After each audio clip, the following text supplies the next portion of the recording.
Nagsisimula ang money heist sa pamamagitan ng pagpapakita sa isang batang babae na nalulumbay dahil katatapos lang niyang mawala ang kanyang pinakamamahal na kasintahan ng tuluyan. Siya ay isang mahusay na magnanakaw na madalas nagsasagawa ng pagnanakaw kasama ang kanyang kasintahan. Gayunpaman, ang huling pagnanakaw na kanilang ginawa ay naging isang kabiguan na humantong sa pagkamatay ng kanyang kasintahan. Naging takas sa pulis ang babae, kaya binalak niyang tumakas sa ibang bansa. Sa kanyang kawalan ng pag-asa, nilapitan siya ng isang lalaking may salamin na binansagan ang propesor. Pagkatapos ay inalok siya ng propesor na sumali sa isang grupo kung saan plano nilang isagawa ang pinakamalaking heist sa Spain. Dahil wala nang ibang pagpipilian, sa wakas ay nagpasya siyang sumali sa kanyang grupo.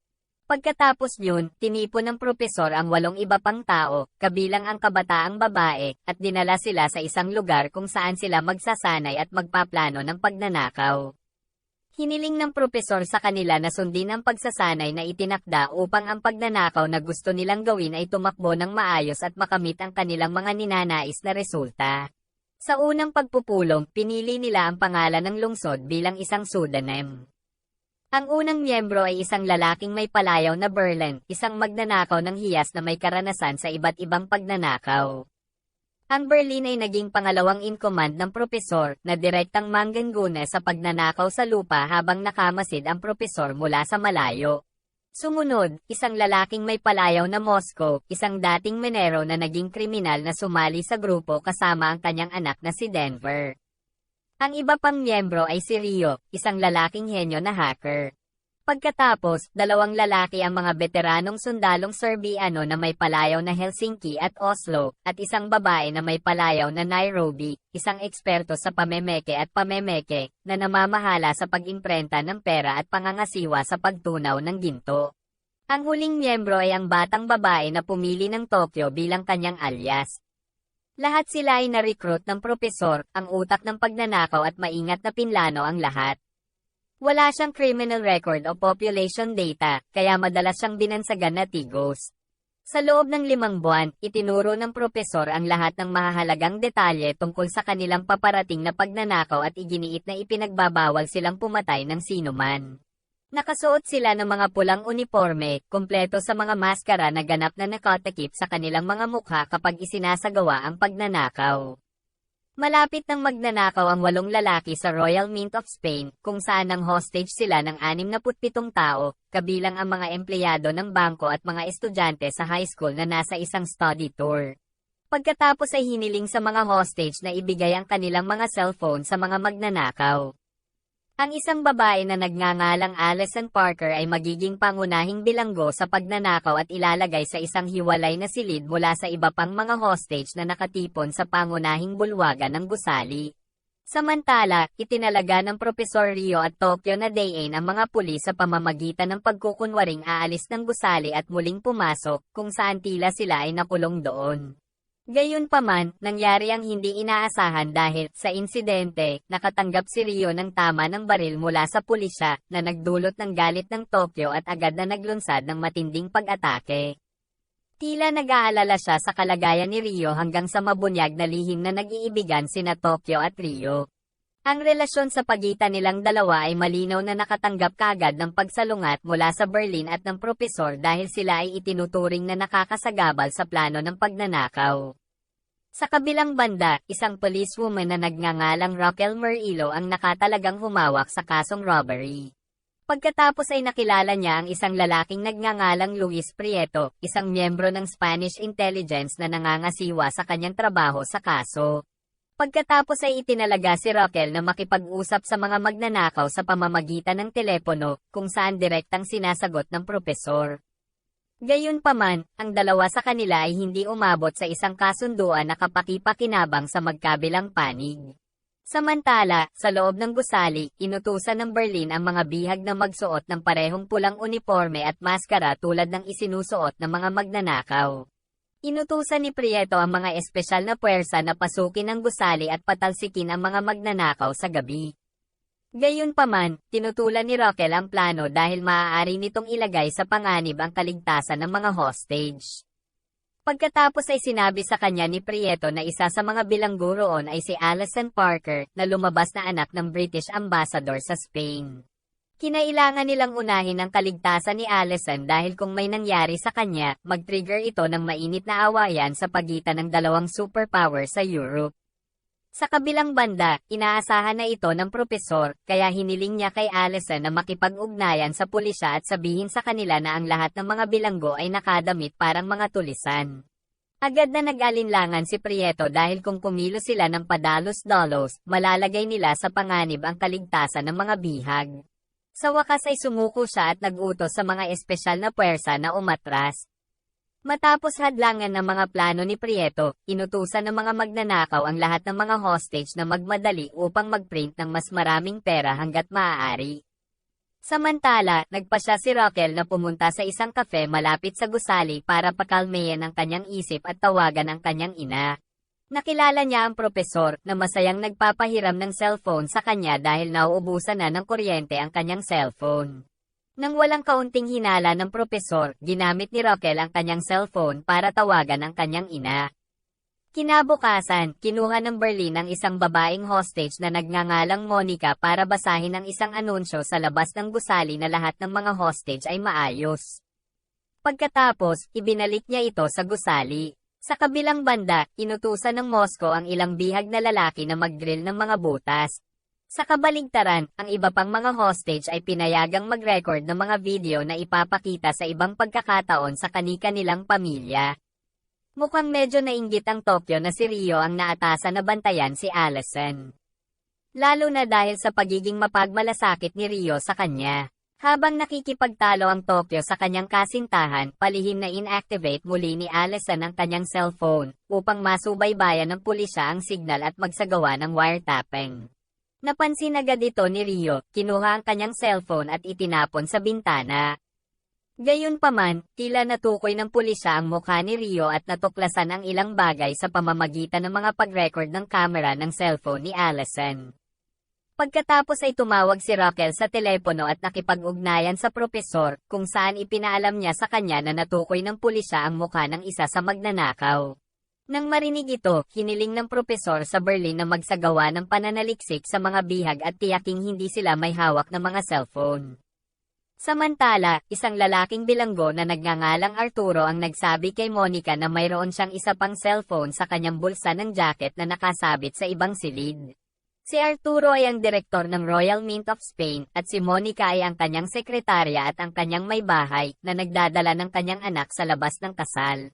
Pagkatapos nito, nakiusap si Monica sa mga magnanakaw na ilipat sa ibang silid dahil mayroon siyang panic attack na maaaring magkaroon ng malubhang kahihinatnan. Sa kabilang banda, mukhang seryosong nakikipag-usap si Rio kay Berlin tungkol sa kanyang relasyon sa pag-ibig. Iginiit niya na hindi nakikialam si Rio sa mga usapin sa trabaho sa mga personal na bagay gaya ng kanyang romantikong relasyon sa Tokyo. Di nagtagal, nakipagkita muli si Roquel sa propesor sa kafe malapit sa gusali. Dahil sinubukan ng propesor na lapitan si Roquel at ang kanyang kaina hinalang saloobin, pagkatapos ay pinaralisan niya ito at tinanong ang tungkol sa kanyang tunay na layunin. Pagkatapos ay inimbestigahan niya siya sa harap ng lahat ngunit walang nakitang kaina hinala. Lumalabas ang lalaking may-ari ng kafe at sinabi sa kanya na ang propesor ay isang regular na customer ng kafe at isang mabait na lalaki dahil kilalang kilala nila ang isa't isa. Dahil sa kahihiyan at pagka-guilty, nagmamadaling umalis doon si Roquel. Pagbalik sa gusali, palihim na ibinibigay ni Denver ang gamot kay Monica. Gayunpaman, natuklasan ng Berlin ang kanyang mga aksyon, kaya inutusan niya si Monica na bumalik sa silid ng hostage. Samantala, ang Tokyo, na alam na si Rio ay binugbog ng Helsinki, ay nagalit at nagbaril ng ilang CCTV camera bilang tugon. Pagkatapos ay nakipag-ugnayan siya sa propesor at nagbanta na papatayin ang sinumang maglalakas loob na saktan ang kanyang kasintahan. Naiinis si Helsinki at ang iba pang miyembro na palaging nakikialam ang Tokyo sa mga usapin sa trabaho sa mga personal na bagay, na lubhang mapanganib at maaaring ilagay sa panganib ang tagumpay ng kanilang misyon sa pagnanakaw. Samantala, si Denver, na inutusan ng Berlin na patayin si Monica, ay tila nag-aalinlangan kaya nagpasya siyang barilin si Monica sa binti at itago ang babae sa safe. Sa ibang lugar, ang ina ni Raquel ay mukhang labis na nataranta at nalilito nang malaman niyang nawala ang kanyang apo. Hindi matawagan si Raquel sa pamamagitan ng kanyang cellphone na dial niya ang huling dialing number na ginamit ni Raquel na agad na nakakonekta sa professor. Nakatanggap ng tawag mula sa ina ni Raquel, nagmadali ang propesor upang makipagkita kay Raquel sa poste ng pulisya na matatagpuan sa harap ng gusali ng Royal Mint of Spain at binigyan siya ng isang cellphone. Dahil hindi pinaghihinalaan ng pulis ang pagdating niya, sinamantala ng propesor ang pagkakataon na obserbahan ang performance ng pulis sa paghawak ng kaso ng pagnanakaw. Samantala, mukhang natarante si Raquel dahil iniulat ng kanyang ina na nawala ang kanyang anak. Mukhang dismayado ang Tokyo at ang iba pa dahil inutusan ng Berlin si Denver na patayin ang isang hostage kapag inutusan silang huwag pumatay ng sinuman. Dahil alam niyang may pinatay si Denver, inatake kagad sa puso ang Moscow dahil hindi niya alam na magiging mamamatay tao ang kanyang anak. Sa ibang lugar, sa wakas ay gumaan ang pakiramdam ni Raquel matapos malaman na maayos ang kanyang anak at kasama ang kanyang dating asawa. Gayunpaman, agad niyang hiniling sa kanya na layuan ang kanilang anak dahil nag-aalala siyang baka maapektuhan ng kanyang dating asawa ang kanilang anak na babae. Pagkatapos noon, nakilala ni Raquel ang propesor sa kafe at ibinalik ang kanyang cellphone habang nagpapasalamat sa kanya at humihingi ng paumanhin sa pagiging prejudice laban sa kanya. Dahil sa atensyon ng propesor at iba pang mabait na kilos, naging mas bukas si Raquel sa pagtalakay sa kanyang mga problema sa kanya. Hindi nagtagal, isang lalaking nagngangalang Angel ang lumapit kay Raquel at hiniling na bumalik siya sa istasyon ng pulisya sa labas ng gusali. Si Angel ay isang deputy inspector at pangalawang in command ni Raquel. Samantala, nakasalubong ni Denver si Monica sa gusali at balak niyang alisin ang bala na nakabara sa kanyang binti. Gayunpaman, tumanggi si Monica dahil nag-aalala siya tungkol sa kaligtasan ng fetus sa kanyang sinapupunan. Sa kabilang banda, ang Moscow, na sa wakas ay nagising matapos inatake sa puso, labis na nagkasala sa pagkakasangkot sa kanyang anak at nagpasya na isakripisyo ang kanyang sarili sa pamamagitan ng paglalakad palabas ng gusali at pagharap sa pulis na naghahanda na sa pag-atake. Gayunpaman, si Denver ang nakakaalam ng intensyon ng kanyang ama. Nagmamadali siyang pigilan ng kanyang ama at sinabi sa kanya na wala siyang pumatay at sinaktan lang si Monica. Nang marinig ang pag-amin ng kanyang anak, lubos na gamaan ang loob ng Moscow. Pagkatapos ay humingi siya ng pahintulot sa Berlin na makalanghap ng sariwang hangin sa labas, kung saan kinuha ng Denver at Moscow ang ilang hostage, kabilang si Arturo, sa bubong ng gusali at pinasuot silang lahat ng maskara upang dayin ang pulisya. Si Arturo, na nakarinig ng pag-uusap ni na Denver at Moscow tungkol kay Monica, galit na galit at tinutukan sila ng baril, humihingi ng paliwanag. Pagkatapos ay lumuhad sina Denver at Moscow at sinabihan ang iba pang mga bihag na lumuhad para hindi sila paghinalaan na isang gang ng mga magnanakaw. Samantala, inutusan ni Raquel, na nakakaalam ng insidente, ang kanyang mga tauhan na barilin si Arturo dahil sa tingin nila ito ay isang grupo ng mga magnanakaw.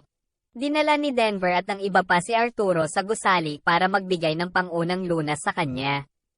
Sa kabilang banda, si Raquel, na napagtanto na ang lalaking binaril ay ang direktor ng Royal Mint of Spain, ay nakipag-ugnayan sa mga magnanakaw at humiling na magpadala ng mga mediko sa gusali upang gamutin si Arturo.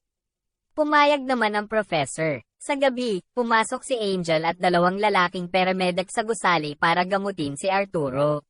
Gayunpaman, lingid sa kaalaman ng mga magnanakaw, inutusan ni Raquel ang ilan pang pulis na palusot papasok sa gusali sa pamamagitan ng mga air vent. Sa ibang lugar, ang propesor, na sinusubaybayan ng lahat sa pamamagitan ng CCTV camera, ay agad na napagtanto na si Angel ay isang pulis at ipinaalam ito sa Berlin, na humihiling sa kanila na magkaroon ng kamalayan. Pagkatapos magtanim ng surot sa salamin ni Angel, inutusan sila ng mga magnanakaw na agarang operahan si Arturo. Sa pagkakataong iyon, lihim na kinuha ni Denver ang ilang kagamitang medikal at anesthetics na kailangan para gamutin si Monica, na malubhang nasugatan ng putok ng baril. Hindi lang yon, ngunit binibigyang pansin niya ang bawat hakbang na ginawa ng medical team habang nagsasagawa ng operasyon para masanay niya ito para gamutin si Monica. Pagkatapos noon, bumalik siya sa safe room para makipagkita sa kanyang ama, na nag-aalaga kay Monica, na ang kondisyon ay lalong kritikal. Samantala, si Nairobi, na matagal nang naghinala sa mga galaw ni Denver, lihim siyang sinundan sa safe room at nalaman ng buhay pa si Monica. Gayunpaman, hindi ito iniulat ng Nairobi sa Berlin at sa iba pa at nagpa siya na tulungan ang Denver at Moscow na iligtas si Monica.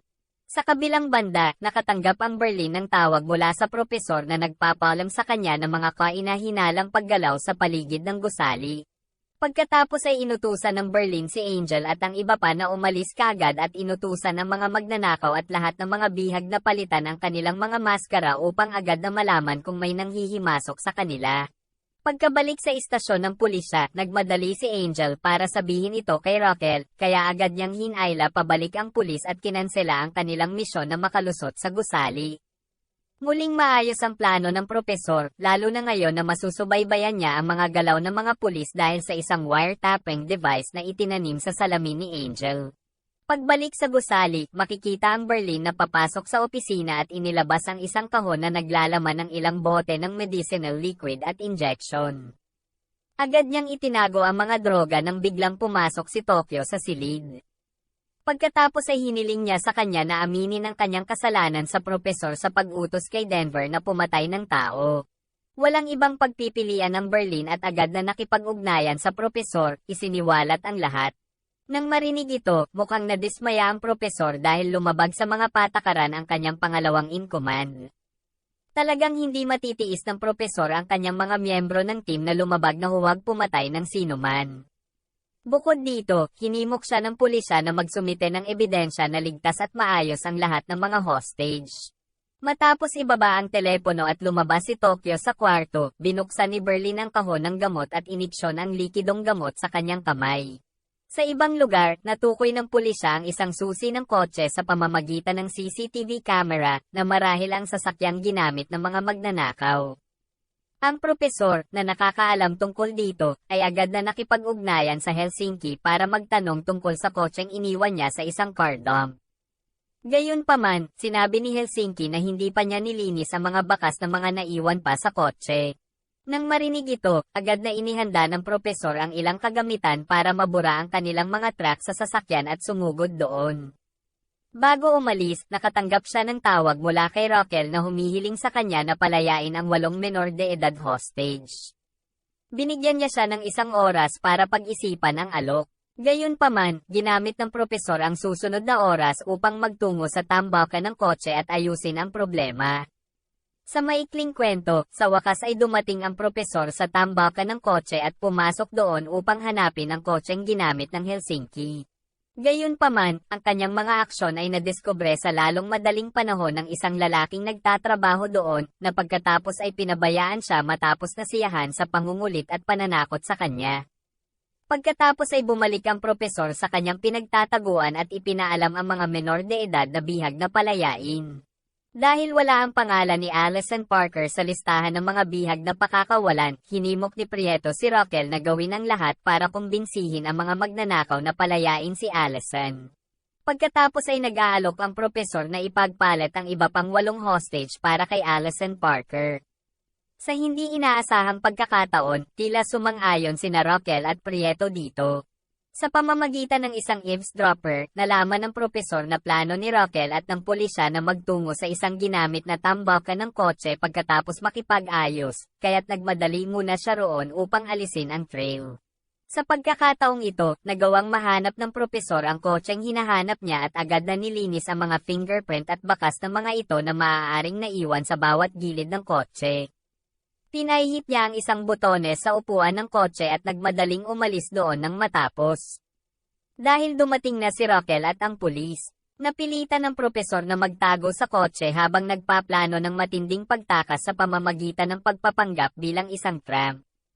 Sinadya niyang pinunit ang kanyang damit at nadungisan ang kanyang mukha at katawan na hindi na makilala. Nalinlang ang isang pulis na hamarang sa kanyang pag-alis sa pag-iisip na siya ay isang baliw na padyak at hinayaan siyang umalis doon. Sa kabilang banda, hinahanap ni na Raquel at Angel ang mga kagamitang ginagamit sa pagbubura ng mga fingerprint ngunit walang nakitang sinuman doon. Nang sa wakas ay bumalik ang propesor sa kanyang pinagtataguan, pagkatapos ay inilabas niya ang isang recording ng kanyang pakikipag-usap kay Raquel sa media, kung saan pumayag siyang makipagpalitan ng 8 hostage na Espanyol kay Alison Parker. Bigla, nagdulot ito ng galit ng lahat ng mamamayang Espanyol dahil mas pinili ng kanilang pamahalaan na iligtas si Alison Parker, isang mamamayang British, dahil lang siya ay anak ng ambasador ng Britanya, kaysa sa 8 menor de edad na mamamayang Espanyol. Pagkatapos ay lilipat ang eksena sa isang flashback kung saan tinatalakay ng propesor at ng kanyang team ang isang ruta ng pagtakas. Inutusan ng propesor ang Moscow at ang iba pa na gumawa ng isang butas na gagamitin nila para dayin ang mga pulis habang tumatakas sa isang tunnel na ginawa 5 taon na ang nakakaraan. Sa ibang lugar, sa wakas ay nahanap na ni Raquel ang button na inilagay ng propesor kanina at nagawang tukuyin ito bilang isa sa mga button ng coat ng Berlin. Sinadya iyon ng propesor bilang isang parusa dahil nilabag ng Berlin ang mga patakaran. Nakatanggap ang pulisya ng impormasyon tungkol sa Berlin na lumabas na isang mahusay na magnanakaw na maraming beses nang pumasok at lumabas ng kulungan. Kilala siyang walang pamilya o kamag-anak. Ayon sa testimonya ng isang bilanggo na nasa parehong selda ng bilangguan, siya ay kilala na may sakit, kung saan ang kanyang mental na kondisyon ay maaaring magbago ng husto kung ang sakit ay umuulit. Nalaman ni Raquel na ang Berlin ay hindi lamang dumaranas ng isang pambihirang sakit kundi nakamamatay dahil siya ay hinuhulaang magkakaroon lamang ng pag-asa sa buhay ng 2 taon. Plano ni Raquel na magpakalat ng impormasyon tungkol sa kanya para makuha muli ang tiwala ng mga tao. Iminungkahi ni Prieto na bahagyang palsipikado ang impormasyon tungkol sa Berlin sa pamamagitan ng pagdaragdag sa kanyang listahan ng mga krimen bilang mga human trafficker na may kaugnayan sa pagbebenta at pagbili ng mga menor de edad. Pagkatapos ay dinala ng pulisya ang isang lalaking nagtatrabaho sa isang tambakan ng kotse upang i-sketch ang mukha ng propesor na nakita niya. Nang malaman ito, mabilis na kumilos ang propesor sa pamamagitan ng pagbabanta na papatayin ang kanyang pamilya kung gagawa siya ng sketch ng kanyang mukha at iulat ito sa pulisya. Samantala, sa loob ng gusali, si Nairobi, na nanonood ng balita sa telebisyon, ay nagulat sa impormasyon tungkol sa Berlin. Wala siyang ideya na nakagawa ng mga krimen ang Berlin na kinasasangkutan ng mga menor de edad. Gayunpaman, itinanggi ng Berlin ang lahat ng akusasyon at sinakal ang Nairobi dahil nakakairita ito. Hindi lang iyon, pagkatapos ay kinumpirma niya na hindi pa niya ginamit ang kotse. Gayunpaman, alam ng Berlin na ang taong nasangkot sa kaguluhang ito ay si Denver, na lihim humiram ng kanyang suit para sa isang party. Inimbitahan niya si Helsinki at ang iba pa na hanapin ang kinaroroonan ni Denver. Sa wakas ay nakilala niya si Denver na nasa harap ng banyo at agad niyang nalaman na may hinihintay si Denver. Binuksan ni Berlin isa-isa ang mga banyo at nakita ang kinaroroonan ni Monica na buhay pa.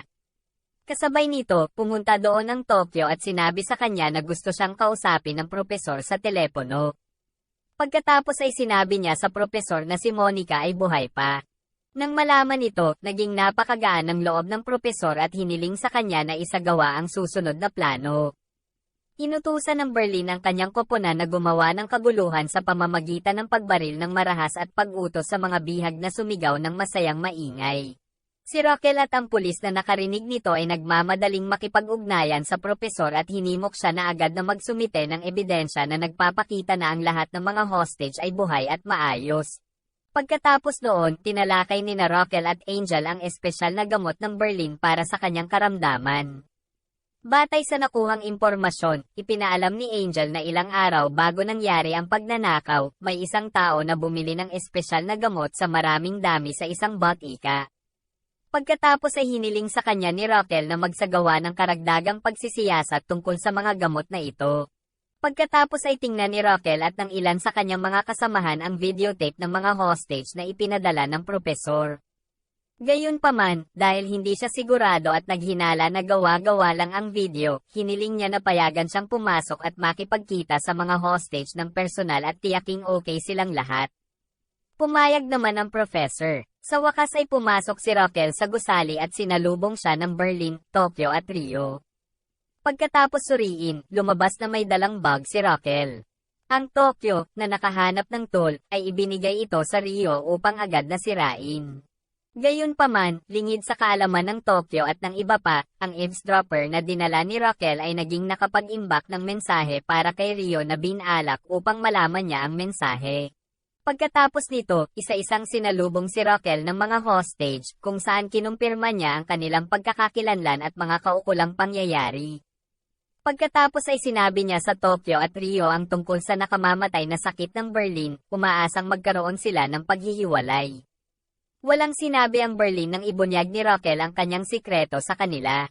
Matapos makipagkita si Raquel kay Allison Parker at matiyak na ligtas ang lahat ng mga hostage, napilitan siyang umalis sa gusali. Kasabay nito, nakilala ng propesor si Angel sa cafe. Noong una, nilayo ng propesor na hamukay ng impormasyon na may kaugnayan sa pagsisiyasat na isinagawa ng pulisya. Gayunpaman, sa halip ay tinanong ni Angel ang pagkakakilanlan at address ng tirahan ng propesor. Ang propesor ay nagpapanggap na isang apple cider vinegar businessman na nakatira malapit sa lokasyon upang maiwasan ang paghihinala. Sa hindi inaasahang pagkakataon, pumunta si Angel sa lugar ng propesor upang kumpirmahin ang kanyang pagkakakilanlan. Mukhang na-anticipate na ito ng propesor at inihanda ang lahat. Gayunpaman, lihim na kinuha ni Angel ang kutsara ng propesor at ibinigay ito sa forensic team para kumpirmahin ang pagkakasangkot niya sa kasong robbery na pinangangasiwaan ni Raquel. Dati, nagkaroon ng panahon si Angel na ibigay ang mga fingerprint na nakakabit sa sasakyan ng pulis na ginamit ng propesor noong binyantaan niya ang isang lalaki mula sa isang used car dump. Kung ang mga fingerprint ng propesor sa kutsara at ang sasakyan ng pulis ay tumugma sa 100%, maaaring matiyak na siya ay sangkot sa pagnanakaw. Matagal na talaga siyang pinaghihinalaan ni Angel na biglang lumitaw sa buhay ni Raquel nang humawak siya ng kasong pagnanakaw sa Royal Mint of Spain. Sa ibang lugar, nakita si Rio sa banyo at nagbukas ng mensahe mula kay Raquel na naglalaman ng video recording ng kanyang mga magulang na humihiling sa kanya na agad isuko ang kanyang sarili sa pulisya. Nangako si Raquel na mapababa ang sentensya kung magpasya siyang isuko ang sarili at makipagtulungan sa pulisya. Samantala, nagmadaling pumunta si Angel sa Batika para ipagpatuloy ang investigasyon. Pagdating niya doon, nagulat siya na ninakawan ng mga empleyado ng Batika at inalis ang lahat ng data. Ang propesor ay lumabas na isang hakbang sa unahan ng pulisya, kaya naghinala si Angel na mayroong isang especially iya sa panig ng pulisya. Dahil ang impormasyon ay siya lang at si Raquel ang nakakaalam, pagkatapos ay naghinala siya na si Raquel ay isang gang ng mga magnanakaw na tumulong sa kanila mula sa labas. Sa kabilang banda, ganoon din ang iniisip ni Raquel at pinaghihinalaan niya si Angel bilang isang gang ng mga magnanakaw. Nasangkot sila sa isang mainit na debate na humantong sa pag-alis ni Angel sa pangkat ng investigasyon ng kaso ng pagnanakaw. Pagkatapos ay naghapunan si Raquel kasama ang propesor at binyantaan siya na dadalhin siya sa kanyang tirahan. Sinunod ng propesor ang kahilingan ni Raquel at dinala siya sa kanyang pinagtataguan. Na binago niya sa paraang makumbinsi siya. Dahil walang nakitang kaina-hinala si Raquel tungkol sa propesor, humingi siya ng paumanhin sa kanya at nagpalipas sila ng gabing magkasama. Pareho silang lihim na nagmamahal sa isa't isa. Ngunit pinili ni Raquel na tumuon muna sa kanyang trabaho. Samantala, nagmamaneho ng lasing si Angel dahil nadidismaya siya na hindi nagtiwala sa kanya si Raquel at mas gusto niya ang isang estranghero na kakapakita lang sa buhay niya. Pagkatapos ay nakatanggap si Angel ng tawag mula sa forensics team na nagpaalam sa kanya na ang mga fingerprint ng propesor na natagpuan sa kutsara at sa police car ay naging 100% match na nagpapahiwatig na siya ay talagang sangkot sa pagnanakaw sa Royal Mint of España. Si Angel pagkatapos ay nagmamadaling tawagan ang cellphone ni Raquel, ngunit walang sumasagot. Pagkatapos ay nakipag-ugnayan siya sa ina ni Raquel at nag-iwan ng voicemail na nagbabanggit sa pagkakasangkot ng propesor sa pagnanakaw. Gayunpaman, pagkatapos gawin ito, nagkaroon siya ng isang kalunos-lunos na aksidente sa trapiko, at nasa kritikal na kondisyon na ngayon ang kanyang kalagayan. Samantala, si Arturo at ilang lalaking na hostage at itinalagang gumawa ng butas ay gumawa ng planong pagtakas at inihanda ng husto ang lahat. Balak ni Arturo na makipagkita kay Monica at aanyayahan itong tumakas kasama niya. Habang nakasalubong niya si Monica, ang iba pang mga bihag ay nagmamadaling tanggalin ang kanilang posas kasama ang mga kagamitang inihanda nila. Nang dumating si Oslo upang magdala ng pagkain para sa mga bihag, siya ay hinampes ng bakal na naging dahilan upang siya ay malubhang nasugatan. Samantala, si Arturo, naninibugho sa closeness ni na Monica at Denver, ay galit na galit at hinamon si Denver na makipag-away. Gayunpaman, madaling talunin ng Denver si Arturo, na sa wakas ay nagsabi ng planong pagtakas ng mga bihag upang hindi siya mapatay. Nang marinig ito, nagmamadali si Denver para ipaalam sa Berlin at sa iba pa. Kasabay nito, 16 na tao ang nagawang pasabugin ang pinto sa likurang bahagi ng gusali at ligtas na nakalabas doon. Agad na naghanda ang mga pulis sa pag-atake pagkatapos na masecure ang mga bihag. Ang Berlin at ang iba pa ay nasangkot sa isang shootout sa pulisya, habang ang propesor, na nakasaksi sa insidente sa pamamagitan ng isang CCTV camera, ay mukhang napaka-tense at natatakot. Sa wakas ay nagtagumpay sila sa pagtataboy sa pulisya matapos bombahin ng Tokyo ang sunod-sunod na pag-atake sa pulis, na nagpapahintulot sa Berlin at sa iba pa na madaling harangan ang pagpasok at kontrolin ang sitwasyon. Samantala, alam ni Rokel ang tungkol sa pagtakas ng mga bihag at ang aksidente ni Angel sa pamamagitan ng mga broadcast ng balita sa telebisyon. Nagmadali siyang pumunta sa ospital para tingnan ang kalagayan ni Angel.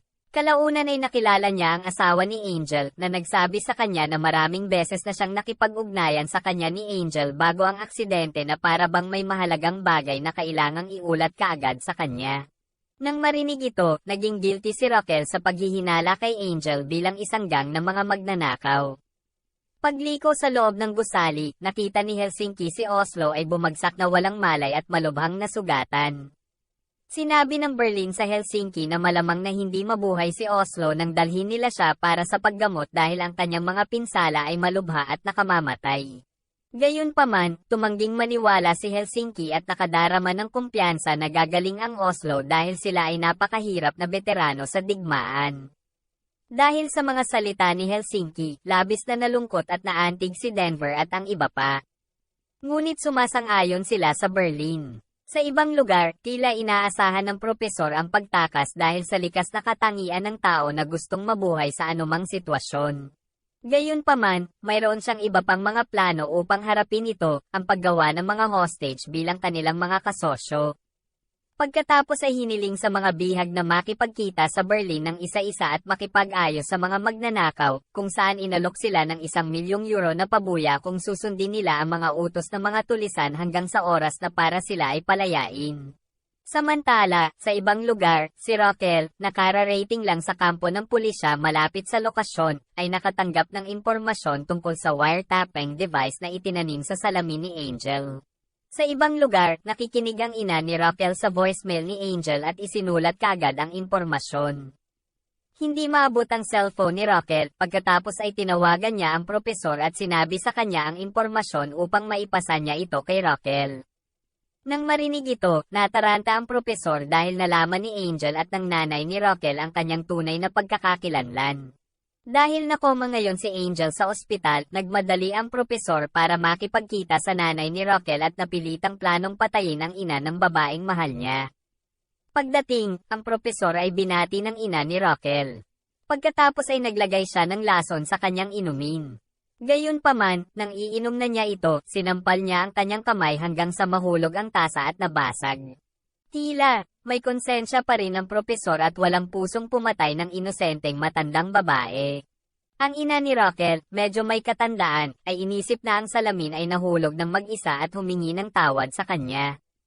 Habang nililinis ng nanay ni Rokel ang mga basag na baso at natapon ang kape, lihim na tinanggal ng propesor ang voicemail mula kay Angel at kinuha ang lahat ng isinulat niyang tala na nagbibigay ng impormasyon tungkol sa kanyang tunay na pagkakakilanlan.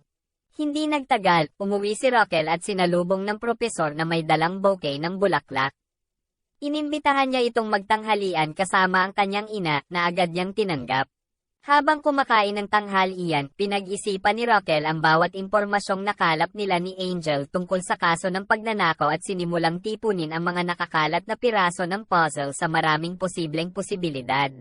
Pagkatapos makakuha ng ilang posibleng posibilidad, inutusan ni Rokel ang pulisya na hanapin ang bahay na ginamit bilang taguan ng mga magnanakaw sa paligid ng parmasya dahil malamang hindi sila malalayo roon. Hindi nagtagal, nakipag-ugnayan muli ang pulisya kay Roquel at ipinaalam sa kanya na nakakita sila ng isang bahay na pinaghihinalaang taguan ng mga magnanakaw bago nila isagawa ang pagnanakaw. Nagmamadali siyang pumunta doon at isinama ang propesor. Sa kabilang banda, ang propesor ay mukhang napaka-tense at natatakot na makita niya ang katotohanan. Habang si Roquel at ang mga pulis ay pumapasok sa bahay, ang propesor ay naghihintay sa kotse na kinakabahan. Dahil napansin niyang nag-iinuman sila ni Berlin isang araw bago ang pagnanakaw. Laking gulat ni Roquel at ng mga pulis nang makita nila ang iba't ibang larawan at tala na may kaugnayan sa pagnanakaw ng Royal Mint ng Spain nang pumasok sila sa bahay. Nagmamadali silang kolektahin ang lahat ng ebidensya doon habang ang propesor ay sabik na naghihintay, at sa wakas ay natapos na ang unang season ng seryeng Money Heist. Kumusta ang kwento? Nagawa ba ng propesor at ng iba pa na tapusin ang pagnanakaw at tumakas mula sa pulisya gaya ng kanilang pinlano? Maraming salamat po sa panonood.